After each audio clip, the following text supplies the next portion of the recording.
Hello दोस्तों, तो शुरू करते हैं आज का चैप्टर, जो कि हमारा चैप्टर 8 मोक्ष और ईशान की मुलाकात। वहीं सुकेत जी के सवाल से अनुपम जी उनकी तरफ देखने लगे। सब जानना चाहते थे कि मिस्टर रायजादा ईशानी को कैसे जानते हैं। तो मिस्टर रायजादा हंसते हुए बोले, ये मेरी बेटी है। मैं तो इसे अडॉप्ट करना चाहता था ताकि वे सिर्फ मेरी बेटी बन जाए, पर इसने मना कर दिया। पर ऐसे भी ये तो ही है मेरी बेटी, इसीलिए मैंने इसे फोर्स नहीं किया।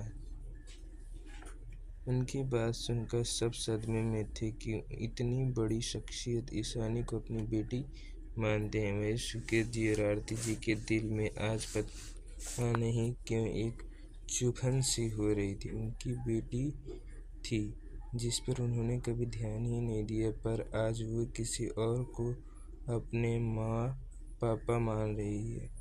उन्हें अब थोड़ा बुरा लग रहा था।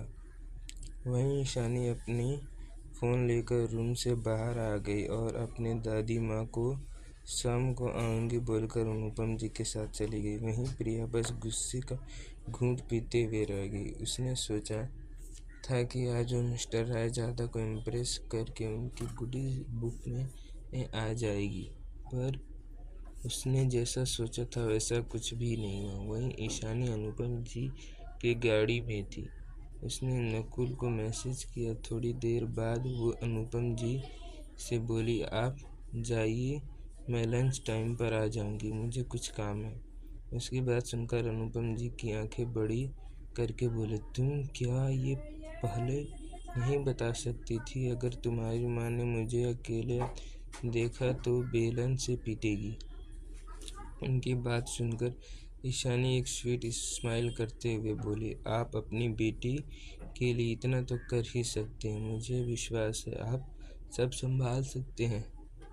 फिर कार से बाहर उतर गई, जहां नकुल उसके वेट कर रहा था। वहीं अनुपम जी तो हक्के बक्के रह गए। उन्होंने पीछे से चिल्लाते हुए कहा, तुम डेविल कहीं की, तुम्हें अपने डैड की कोई भी फिक्र नहीं है।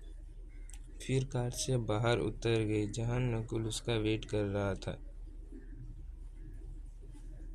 ईशानी ने उनकी बातों को इग्नोर कर दिया और नकुल के साथ कार में बैठ गई। आज उसकी मीटिंग थी राजवंश कॉरपोरेशन के साथ, जो ईशानी की बहुत क्लोज थे। उन्हें पता था कि ईशानी ZI कॉरपोरेशन की ओनर है, जो एशिया की टॉप 2 पोजीशन पर राज करती है, क्योंकि टॉप 1 पर राजवंश कॉरपोरेशन था, जिसके साथ आज ईशानी मीटिंग करने जा रही थी। ईशानी को आज तक किसी ने नहीं देखा था। वे रायजादा बिजनेस गैदरिंग में शामिल नहीं होती थी और जिसने भी उसे देखा था वो उसे पहचान नहीं पाता था, क्योंकि वह हमेशा मास्क पहनकर रखती थी। ईशानी ने नकुल के फ्लैट में अपना आउटफिट चेंज कर लिया। इस वक्त ब्लैक वाइट बिजनेस सूट में वह बिल्कुल प्रोफेशनल लग रही थी। थोड़ी देर बाद वे दोनों राजवंश कॉरपोरेशन में पहुंच गए। नकुल रिसेप्शनिस्ट के पास जाकर बोला, एक्सक्यूज मैम, मिस्टर राजवंश से मिलना है, हमारी आज उनके साथ मीटिंग है। नकुल की बात सुनकर उस रिसेप्शनिस्ट ने उसे पहले कंफर्म किया। जैसे ही उसने ZI कंपनी का नाम देखा तो वे रिस्पेक्टफुल उन दोनों को 40th फ्लोर पर जाने के लिए बोली। ईशानी और नकुल दोनों लिफ्ट की तरफ चले गए। तभी कुछ एम्प्लॉइज उस लड़की के पास आए। एक लड़की ने पूछा, कौन थी वो लड़की? वह बहुत कूल लग रही थी। उसका सवाल सुनकर रिसेप्शनिस्ट बोली, वे ZI कंपनी से हैं। वही लड़की तो उस पर फिदा हो रहे थे। ईशानी के प्रेजेंस थी ही ऐसी कि मास्क पहनने के बाद भी उसकी खूबसूरती सबको अट्रैक्ट कर रही थी। वहीं CEO के केबिन में मोक्ष बिना किसी इमोशन के बैठा था। तभी डोर नॉक हुआ और उसका असिस्टेंट नमन अंदर आया। अपने बॉस को देखकर सिर झुकाकर बोला, बॉस, ZI कंपनी के CEO आ गए हैं और मीटिंग रूम में इंतज़ार कर रही हैं। अपने असिस्टेंट की बात सुन मोक्ष ने अपना नज़र उठाकर देखा, फिर अपना सिर हाँ में हिलाकर मीटिंग रूम की तरफ चला गया। नमन भी उसके पीछे पीछे चला गया। जब वे दोनों मीटिंग रूम में इंटर हुए तो उनकी नज़र उन दोनों लोगों पर गई जो बैठे हुए थे, पर मोक्ष की नज़र सिर्फ ईशानी पर थी। जब ईशानी को अपने ऊपर किसी की नज़र महसूस हुई, उसने मोक्ष की तरफ देखा। उसने देखा कि मोक्ष उसे घूरे ही जा रहा है। जैसे ही उन दोनों की नज़र मिली, दोनों कुछ पल के लिए एक दूसरे की आंखों में खो गए।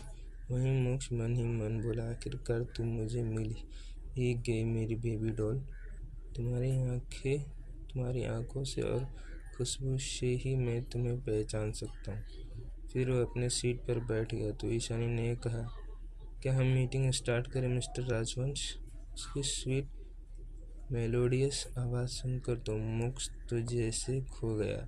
वे रिएक्ट करना ही भूल गया था। वहीं नमन अपने बॉस को अजीब बर्ताव नोटिस कर रहा था। जब से बॉस मीटिंग रूम में आए थे, कुछ अलग बिहेव कर रहे थे। वे ZI की CEO मिस ईशानी को अजीब तरह से देख रहे थे। तभी उसे याद आया, उसके बॉस उस लड़की के बारे में इंफॉर्मेशन निकलवाया था। उसका नाम भी ईशानी था। क्या ऐसा हो सकता है कि यह लड़की वही ईशानी हो? पर ऐसा कैसे हो सकता है? वो तो मेहरा फैमिली की बेटी है। दो इंसान का सेम एक नाम होना कोई बड़ी बात नहीं है। ये सोचकर उसने अपने बॉस से मीटिंग स्टार्ट करने की याद दिलाया तो नकुल ने प्रेजेंटेशन दिया। फिर कुछ देर और डिस्कशन करने लगे। वहीं ईशानी को मोक्ष की नज़र खुद पर महसूस हो रहा था। उसे समझ नहीं आ रहा था कि यह इंसान उसे इस तरह से क्यों घूर रहा है। कुछ देर बाद मीटिंग ख़त्म हो गई तो ईशानी ने फिर से पूछा, तो आप इस डील के बारे में क्या सोचते हैं मिस्टर राजवंश? ईशानी की बात सुनकर मोक्ष ने भी उसकी बातों पर एग्री किया। वहीं वैसे भी वे तो अपनी बेबी डॉल के पास ही रहना चाहता था। अब जब उसे मौका मिल रहा तो वह उसको मना करने की कोई वजह ही नहीं है। तो दोनों ने हाथ मिलाया तो मोक्ष को ईशानी का हाथ बहुत मुलायम लग रही थी। वे उसके हाथ को छोड़ना नहीं चाहता था। तभी ईशानी ने अपना हाथ खींचा तो मोक्ष ने उसे छोड़ दिया। तभी मोक्ष ने नमन को कुछ इशारा किया तो उसके इशारे को समझकर नमन बोला, मैम आप चलिए, केबिन में लंच का टाइम होने वाला है तो आप करके ही जाएंगे। इसकी बात सुनी ईशानी को याद आया कि उसे घर जाकर लंच करना है, नहीं तो अनुपम जी उसकी शिकायत छड़ी लगा देंगे। यह सोचकर वे नमन को मना करने ही वाली थी। इससे पहले ही मोक्ष ने नोटिस कर लिया कि शायद ईशानी मना करने वाली, इसलिए उसने बोला, प्लीज़ मिस ईशानी, बहुत जल्द लंच टाइम होने वाला है, आप ऐसे बिना लंच किए नहीं जा सकते। वहीं नमन हैरान था। उसके बॉस ने पहली बार किसी लड़की को रिक्वेस्ट किया था उनके साथ लंच करने के लिए, वरना वो तो किसी को एक नज़र देखते भी नहीं, जैसे उन्हें उनसे एलर्जी हो। अब तो उसे पूरा यकीन हो गया था कि हो न हो यह मिस ईशानी ही उसकी फ्यूचर लेडी बॉस बनने वाली है। वहीं ईशानी कुछ सोचते हुए लंच के लिए मान गई। तब तो मोक्ष की कैबिन की तरफ चले गए। आज के लिए इतना ही दोस्तों, मिलते हैं नेक्स्ट चैप्टर में। तो दोस्तों आज का चैप्टर शुरू करते हैं, जो कि हमारा चैप्टर 9 आँखों में खो जाना। थोड़ी देर बाद दोनों मोक्ष की कैबिन में थे। नकुल और नमन प्रोजेक्ट के बारे में कुछ बात कर रहे थे। वहीं कैबिन में इस वक्त ईशानी और मोक्ष दोनों ही थे। तो ईशानी ने अपने मास्क उतार दिया था और मोक्ष के कैबिन को देखकर दी जो खूबसूरती से सजाया गया था। मिस ईशानी, क्या आपको मेरा कैबिन पसंद आया? मोक्ष के आवाज़ में ईशानी पीछे मुड़ गई तो मोक्ष तो उसके ठीक पीछे खड़ा था, उससे टकरा गई। ईशानी पीछे गिरती उससे पहले मोक्ष उसे उसकी कमर से पकड़ लिया। उसकी इस हरकत पर ईशानी शॉक हो गई और मोक्ष को देखने लगी। दोनों इस वक्त बहुत करीब थे। दोनों की आंखें एक दूसरे से टकरा रही थी। ईशानी को कुछ अजीब सी फील हो रहा था। मोक्ष के करीबी से उसके दिल में तेजी से धड़क रहा था। उसने पहले कभी ऐसा फील नहीं किया था। मोक्ष को ईशानी की धड़कन साफ साफ सुनाई दे रही थी। खुद की करीबी से ईशानी को ऐसा रिएक्शन देख मोक्ष खुश था। तभी ईशानी ने उसे खुद से दूर करते हुए बोला, मिस्टर राजवंश, मैं ठीक हूँ, आप अब मुझे छोड़िए। पर मोक्ष को ईशानी की छोड़ने वाली बात बिल्कुल अच्छी नहीं लगी। उसकी आंखों में देखते हुए बोला, मिस ईशानी, आप कहेंगी फिर भी अब से मैं आपको नहीं छोड़ने वाला। मोक्ष की बात सुनकर ईशानी ने अपनी आंखें सिकोड़ लिया। उसे समझ नहीं आ रहा था कि मोक्ष का कहने का मतलब क्या है। वे कुछ बोलते उससे पहले ही डोर पर नॉक हुआ तो मोक्ष ने ईशानी को अपनी बाहों से आज़ाद कर दिया और अपनी इमोशनलेस आवाज़ में कम इन बोला। तभी एक स्टाफ खाना लेकर अंदर आया और टेबल पर रखकर चला गया। मोक्ष ने ईशानी को बैठने के लिए बोला तो ईशानी भी बैठ गई, पर उसे अभी भी मोक्ष की कही गई बात याद आ रही थी। तभी मोक्ष ने खुद ही प्लेट में खाना सर्व किया। जैसे ही ईशानी खुद के लिए सर्व करने वाली थी, उससे पहले ही मोक्ष ने उसकी प्लेट में खाना सर्व किया।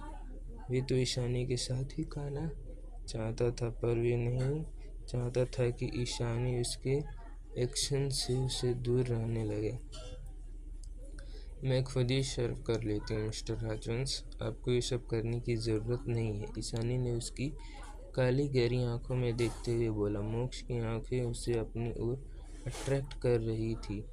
ऐसा लग रहा था जैसे उसने इन आंखों को पहले भी देखा है।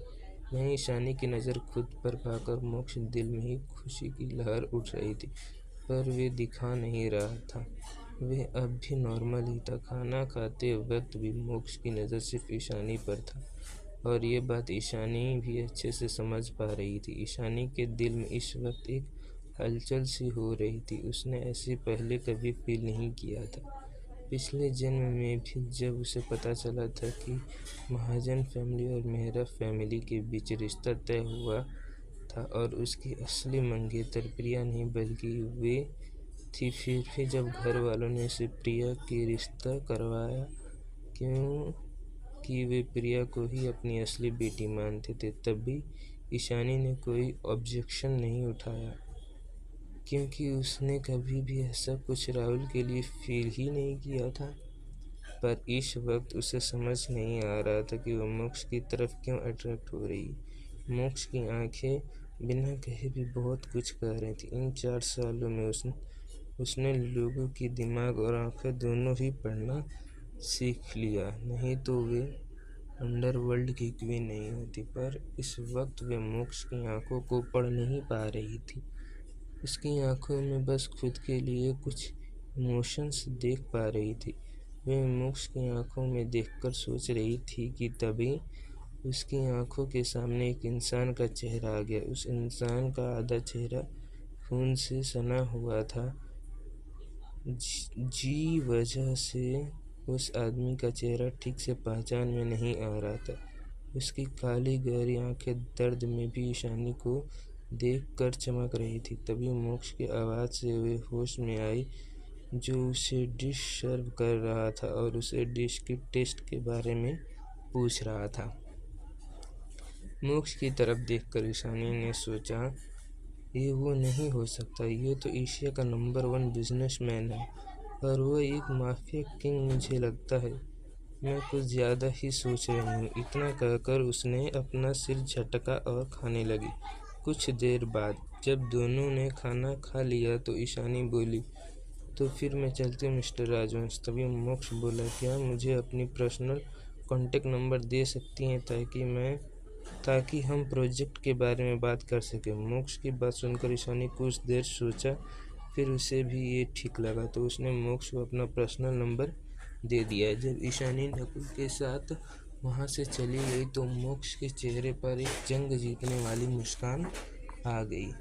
उसने मन ही मन कहा, बेबी डॉल, तुम खुद ही मेरे पास आ गई। अब तो मैं पूरी तरह से तुम्हें अपना बनाकर रहूँगा। वहीं ईशानी और नकुल इस वक्त गाड़ी में थे। तभी नकुल बोला, बॉस, मुझे लगता है मोक्ष राजवंश आपको पसंद करता है। वह आपको ऐसे देख रहा था जैसे अभी आपको चुरा कर ले जाएगा। वैसे वह बहुत हैंडसम है। आप दोनों की जोड़ी बहुत अच्छी लगेगी। वह ये सब अपनी ही धुन में बोले जा रहा था, पर जब उसे किसी की घूरती नज़र अपने ऊपर महसूस हुई तो उसने पलटकर देखा तो ईशानी उसे सर्द आंखों से घूर रही थी। अपनी खूंखार बॉस को अपनी तरफ ऐसे घूरते देख उसकी सिट्टी पिट्टी गुल हो गई। उसने झूठी हंसी हंसते हुए कहा, बॉस, मैं तो मजाक कर रहा था। वैसे भी कोई नॉर्मल इंसान तो आपके लिए बना ही नहीं है, चाहे वह दुनिया के टॉप बिजनेसमैन मोक्ष राजवंशी क्यों ना हो।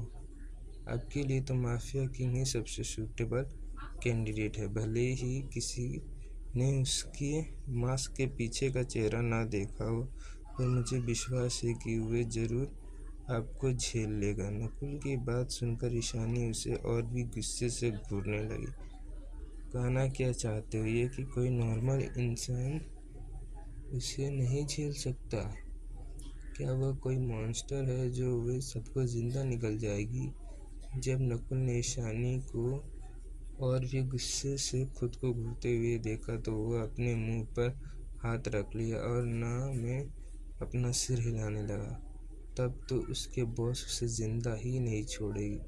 ईशानी ने उसे कुछ नहीं कहा और अपने लैपटॉप में काम करने लगी।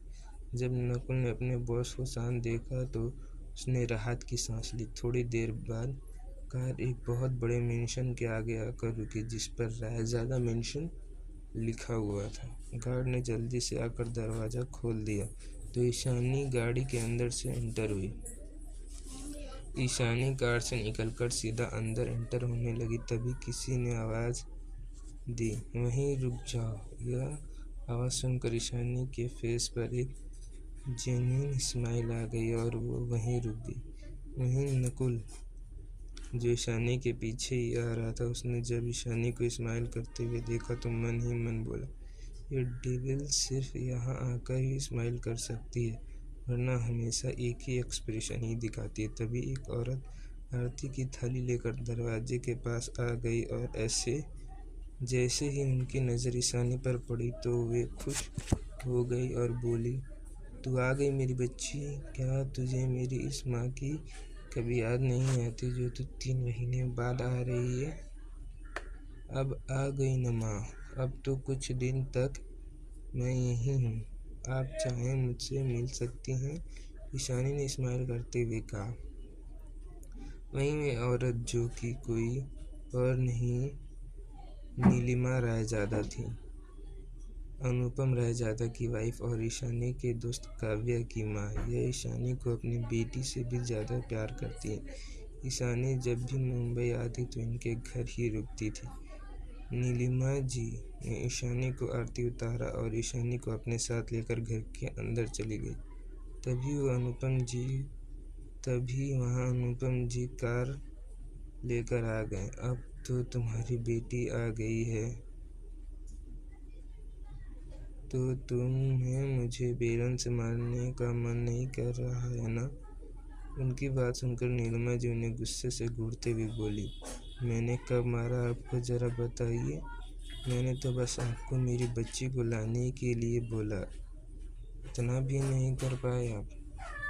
मेरी बच्ची अकेले ही घर आई, ऊपर से गार्ड भी नहीं थे उसके साथ। अगर उसे कुछ हो जाता तो मेरी बच्ची कितनी डर जाती। नीलिमा जी की बात सुनकर अनुपम जी का मुंह शॉक के मारे खुला हो गया और वे मन ही मन कहने लगे और डर जाएगी, उल्टा जो इसे डेविल के साथ उलझेगा वो सीधा नर्क से डर जाएगा। नकुल भी सोच रहा था कि जिसने अकेले ही एक गैंग को खत्म कर दिया, वो डेविल कभी किसी से नहीं डरेगी। पता नहीं ये मैम इतनी मासूम क्यों है जो शेरनी को मेमनी समझ रही है। आज के लिए इतना ही दोस्तों, मिलते हैं अगले चैप्टर में।